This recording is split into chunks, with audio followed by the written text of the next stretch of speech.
Bonjour à toutes et à tous et merci de nous retrouver en salle de presse virtuelle de la Commission européenne. Je m'excuse pour le retard pour lequel nous commençons notre midday briefing. Nous avons eu un problème technique. Nous sommes le mardi 28 juillet et nous avons quelques annonces à vous faire avant de passer à vos questions éventuelles. Let me start with the President's agenda. President von der Leyen has invited the President of the European Parliament, David Sassoli, and the German Chancellor Angela Merkel in her capacity as chair of the rotating presidency of the European Union to a discussion over the phone on the next steps regarding the EU's recovery package, Next Generation EU, and the next multi-annual financial framework. This discussion under Article 324 of the treaty will take place tomorrow. And the aim of the discussion is to enable and facilitate swift completion of the additional steps that are necessary in order to have the EU's recovery package adopted and in place by the end of the year. I will now call on Johannes to provide you two items of information, two news on EU support to research and innovation. Merci Dana. Aujourd'hui, nous avons de bonnes nouvelles pour des entreprises européennes et des chercheurs. L'Union européenne mobilise plus de 100 millions d'euros pour débloquer des liquidités supplémentaires, notamment pour les petites et moyennes entreprises durement touchées par la pandémie. Cet argent, mobilisé dans le cadre du programme de recherche et d'innovation de l'Union européenne, permettra aux entreprises de sortir plus fortes de la crise et soutiendra des emplois durables favorables à l'innovation et à la croissance future. Toujours grâce au programme de recherche de l'Union européenne, la Commission a aussi annoncé aujourd'hui que 55 chercheurs reçoivent 150 000 euros sous forme de subvention du Conseil européen de la recherche pour un total de plus de 8 millions. Cela leur servira à exploiter les résultats de leur recherche. Vous trouverez, comme d'habitude, plus d'informations dans notre Daily News. Merci, Johannes. J'invite maintenant Balázs pour vous faire une annonce sur l'aide humanitaire de l'Union européenne pour lutter contre le coronavirus dans le monde. Indeed. Good afternoon. Now, this week, the EU will continue its global deliveries of medical supplies and personal protective equipment. In response to a request from Kenya, Slovakia has sent 20,000 protective masks, 50,000 coronavirus test kits, hand disinfectant and laboratory supplies to the country, and this is, of course, happening via the EU Civil Protection Mechanism. In addition to that, France is sending medical supplies and equipment to 3 countries, and these are Bangladesh, Ecuador, and El Salvador. This is also happening via the mechanism, and this is going to go out this week as well. Now, overall, during the ongoing pandemic, the mechanism has now coordinated the delivery of assistance to 24 countries, including 7 EU member states, on top of bilateral offers. Thank you very much, Balázs. This concludes our announcements for today, and the floor is now open for your questions. I see an interest from Michael Acton. Michael, the floor is yours. Hoping that you can connect and the system works.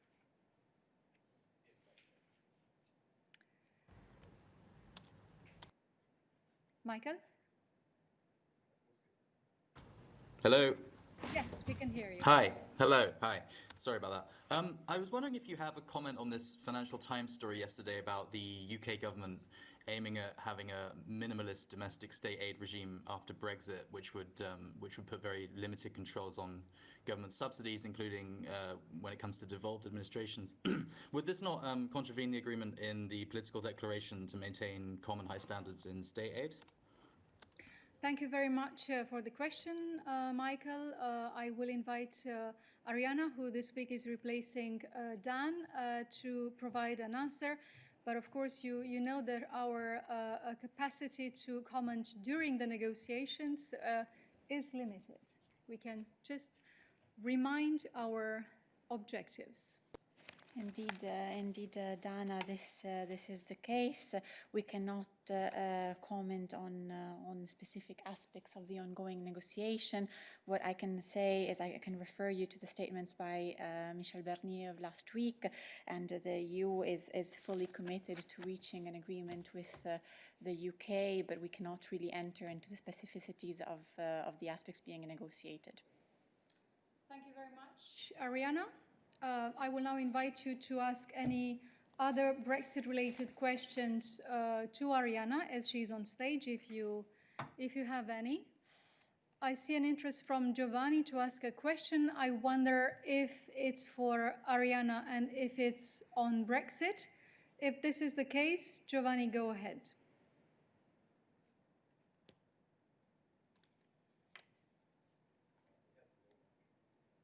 Giovanni, I understand that you had not opened your mic, and therefore we cannot hear you. Now you're there. Can you hear me now? Yes, we can. Go ahead. No, it's not for Ariana. It's migration. So I will wait for my turn. I don't see any other interest from other colleagues, any hand raised on Brexit or other matters covered by Ariana. So then, Giovanni, I will simply invite you to ask your question. Yes, I don't know whether Adalbert is there, but anyway, I will ask anyway. Maybe it's my personal ignorance, but now there are thousands of migrants, irregular migrants, coming to the shores of Italy and Sicily especially. I was wondering if there is any kind of coordination by the Commission for voluntary relocation of migrants like it was in previous cases. I've seen nothing, but maybe I'm bad informed, so I would like you to just to update me on this issue. Thank you very much. Thank you, Giovanni. I will now invite Adalbert to provide an answer, to connect and answer this question. And there he is. Hello, indeed. Hello, good afternoon, Giovanni, and good afternoon, everybody. Maybe first, as a general comment, we are indeed very much aware of the current challenges in Italy, particularly on the island of Lampedusa, and we, as you know, are providing very significant financial and operational support to Italy in terms of management of migration. This also indeed includes our efforts to coordinate relocation of persons who have been disembarked, and we have indeed received requests from Italy in this direction. We are in contact with member states and will do our absolute best, as we always do, in order to find solutions. Thank you, Adalbert. Are there any other questions for Adalbert on migration-related issues specifically? I see Giorgio has his hand raised. Giorgio, go ahead.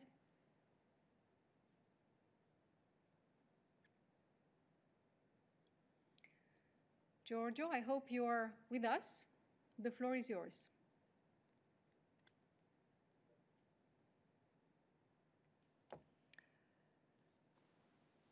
Giorgio. Hello. Giorgio. Yeah. Can you hear me? Yes, we can hear you now.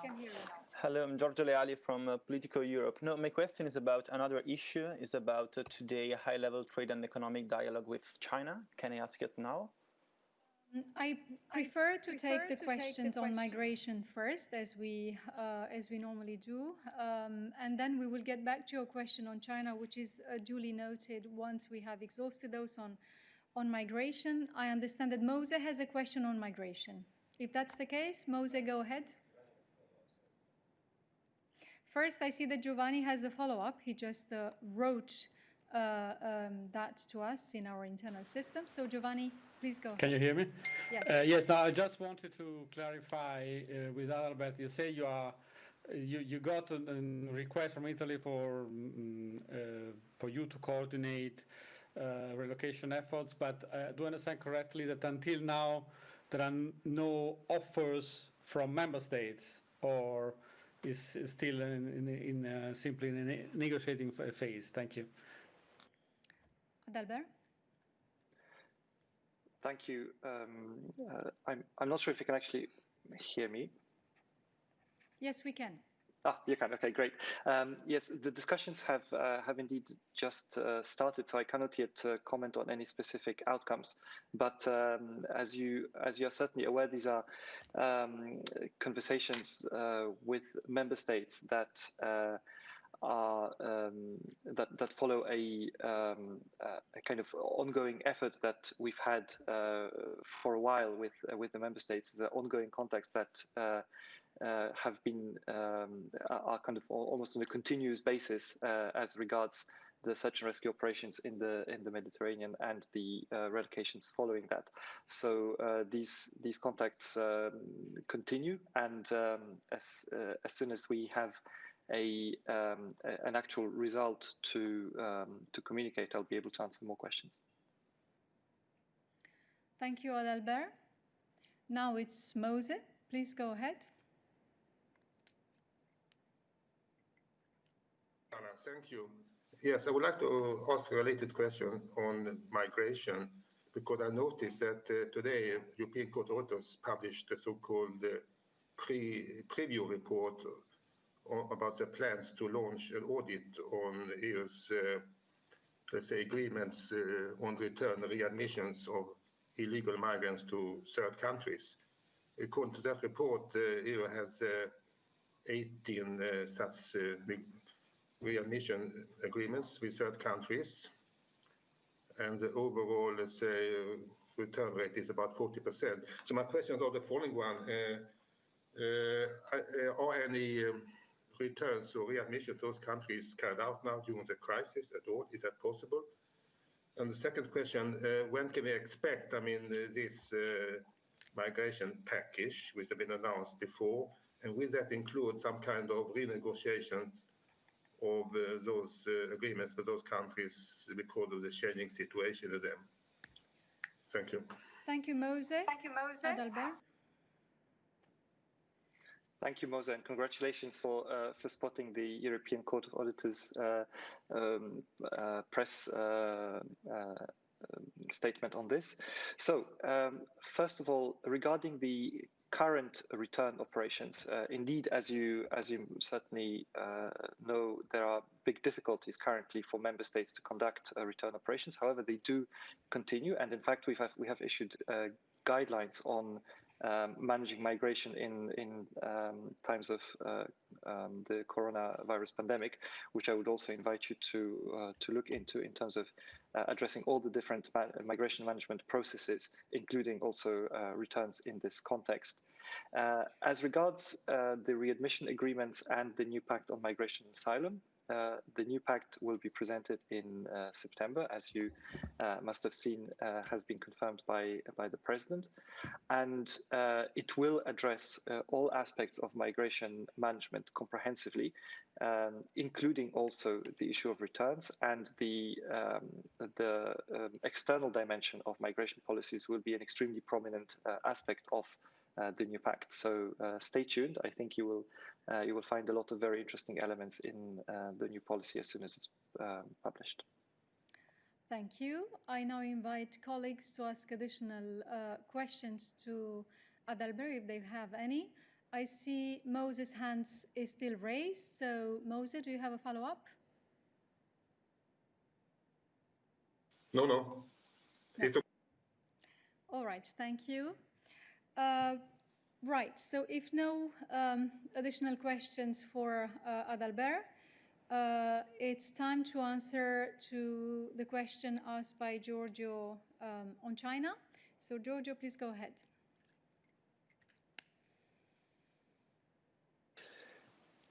Yeah, thank you very much. I wanted to ask a question about the high-level trade and economic dialogue that was scheduled for today with Commissioner Hogan and Commission Executive Vice President Dombrovskis.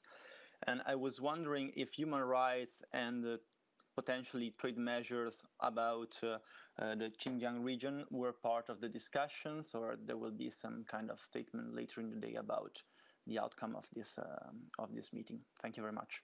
Thank you, Giorgio. I will invite Daniel to take this question. That high-level dialogue is still ongoing as far as I know, so probably what we can tell you at this stage is rather limited, but we will be back with information once it's completed. Yes, indeed, that's indeed the case. The meeting started earlier today. It should be finishing very soon, and we expect to be able to issue a statement at the end.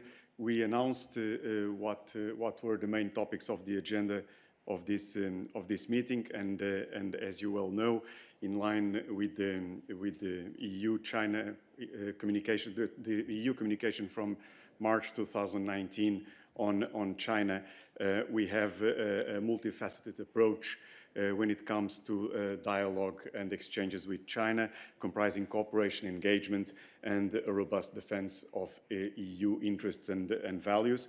We have a wide range of political and sectoral dialogues and interactions with China, and we use these in a strategical way to pursue our interests and values across different issues. This said, the focus of the high-level dialogue is on the EU-China economic agenda, with the priority on rebalancing the economic relationship and achieving greater reciprocity. Human rights are not the focus of these meetings in general, and particularly today's meeting, but there should be no misunderstanding on China's part as to our position on these important issues. And our concerns about human rights have been extensively raised at the highest level in our interaction in China, notably in the summit that took place at the end of June. Thank you, Daniel. Giorgio's hand is still raised. So, Giorgio, do you have a follow-up?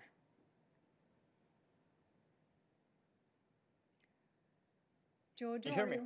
Yes. Yes, please. Yeah, I would like to ask another question. Thank you very much for your answer. So, okay, human rights won't be part of today's dialogue, but in the past days, many members of the European Parliament urged the European Commission to intervene. So we understand that these issues are part of the dialogue with China, but is the Commission planning to take some unilateral action or to maybe introduce some new trade tool to tackle the problem of human rights infringements in the production of goods that are then also exported to the European Union? Thank you. About today's meeting, please don't get me wrong. The meeting is about to finish or just finished, so I cannot prejudge or preempt what was discussed or not. But we'll let you know. We'll let you know later. What I said earlier was a general comment on the format of these meetings and the overall EU-China dialogue. Now, when it comes to combating forced labor, it's clear that this is a priority for the European Union, and in line with the EU Charter of Fundamental Rights, we are committed to eliminating all violations of fundamental rights and rights at work, including forced and child labor, promoting the protection of victims of business-related abuses, as well as ratification and effective implementation of relevant fundamental conventions of the International Labour Organization. And in our contacts with Chinese officials, the questions we have raised regarding reports of forced labor in the region of China that you mentioned have consistently been dismissed until now. However, we will continue to raise these matters in bilateral meetings with the Chinese authorities and continue to request that access to the region is granted to independent observers. We will also continue to express our position and our expectations publicly. This said, let me also explain that the Chinese due diligence guidance for responsible minerals supply chains already demands that Chinese companies should identify or avoid risks in business practices and action pertaining, inter alia, to any forms of forced or compulsory labor. And the principles of responsible business conduct underpinning China's mining guidelines should be implemented across all sectors and areas of Chinese production and supply chains. The EU attaches great importance to promoting responsible business practices by European companies.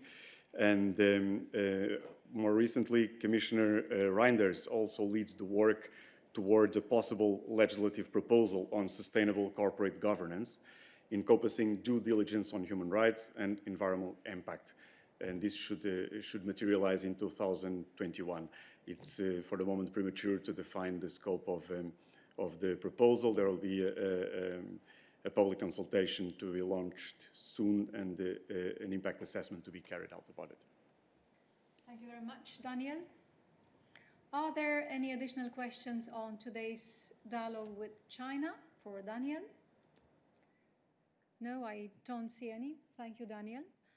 In relation to other questions, I see Oliver, who wishes to ask a question, but unfortunately he still has problems with his microphone, so therefore I will read the question which he shared with us on our chat.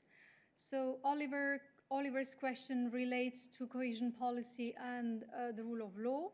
The question is, what's your view, our view, of member states redrawing deliberately administrative borders, for instance, to deprive certain cities or regions of EU funds?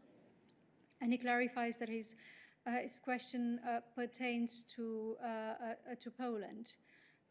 For this question related to cohesion policy, I will invite Stefan to connect and to give us an answer. Stefan?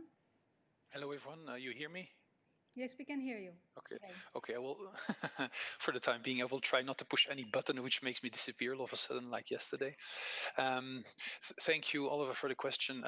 Well, you're mentioning plans here by the Polish government. As you know, we do not comment on plans. We comment on actual legal decisions or decisions taken by government. So I don't think we can say a lot on this.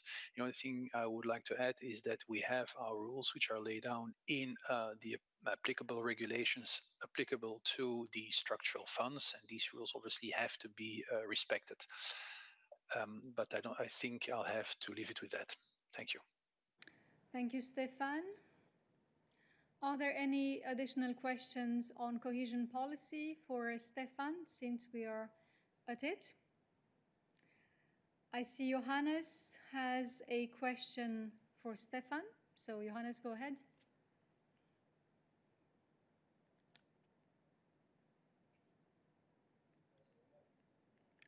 Johannes, I understand your mic is not activated, so if you could press speak.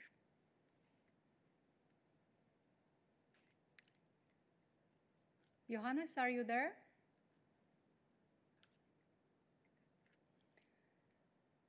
No, we don't seem to have Johannes on the line. I will therefore invite other colleagues, other journalists to ask questions if they have any questions for us today, for Stefan in particular, but also on other topics otherwise. Yes, I see Nick has a question. Nick, go ahead. Hi, Dana. Thanks. It wasn't for Stefan, actually. It would usually be for Dan, but I know he's off at the moment. The Brexit talks, the next round isn't due to take place until the middle of August. I was just wondering if you'd tell us if there are any plans to have any more talks in the meantime, or is Michel Barnier going to go on a holiday for a bit of a break? Thank you. Ariana will provide an answer to that, but I can reassure you that Michel Barnier is very busy. No holidays inside, certainly not this week.